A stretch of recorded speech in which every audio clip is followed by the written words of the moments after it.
Theodore Ted Seuss Geisel was born and raised in Springfield, Massachusetts early in the 20th century, 1904 to be exact. When he was young, he enjoyed reading comics and drawing. It was clear he had an active imagination. He drew fantastical beasts and animals based on real-life animals, probably those he saw at the zoo his father ran. After he graduated high school, Seuss went to Dartmouth College, where he continued to draw comics for school newspapers. It was around this time he began signing his name as Dr. Seuss. After dropping out of graduate school at Oxford University, he began drawing professionally, earning acclaim as an illustrator for advertisements. During this time, he would also draw several of his first children's books, the first of which being And to Think I Saw It on Mulberry Street, a story inspired by his childhood memories.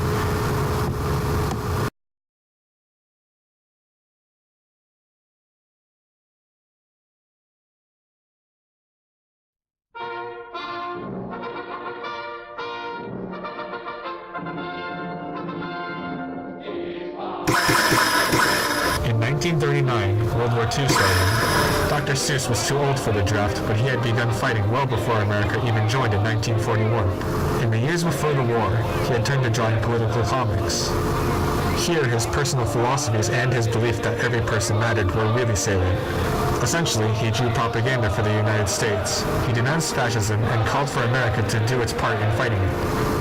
Other works include several training videos for the Army, some of which eventually won Academy Awards. It is notable that in this era, Seuss used stereotypical and racist caricatures of certain people, particularly the Japanese. In 1939, World War II started. Dr. Seuss was too old for the draft, but he had begun fighting well. After the war, Seuss recommenced with drawing children's books. He had some successes with titles like If I Ran the Zoo and Horton Hears a Who, but he hit a turning point in his career with the story The Cat in the Hat. Released in 1957, the story had been done in response to the poor rate of literacy in the country and the pedantic nature of children's books, which dominated the industry at the time. Not only was The Cat in the Hat what cemented Seuss as a pillar in the history of children's literature, it was a turning point for all of the genre itself. Dr. Seuss would be credited with changing the way authors wrote for children and the way children learn to read in general.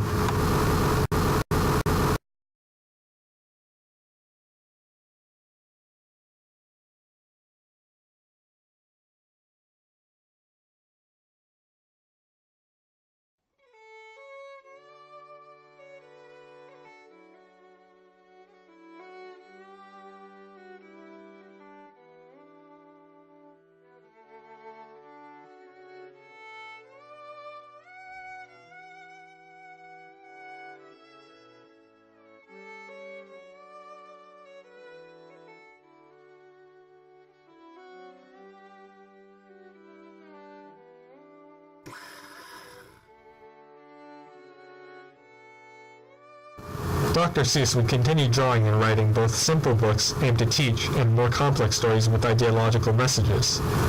He won many special awards, including a Pulitzer Prize and an honorary doctorate from his old college, Dartmouth College. In 1991, Seuss passed away.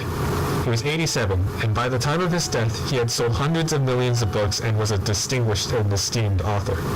Following his death, several of his stories were published posthumously, and a few of Seuss's stories were even adapted into films and plays.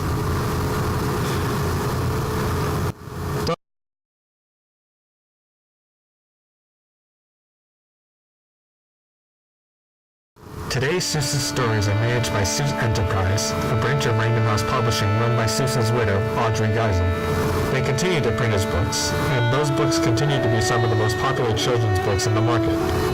Dr. Seuss was a moving force in this field. He reinvented the way people taught and people learned.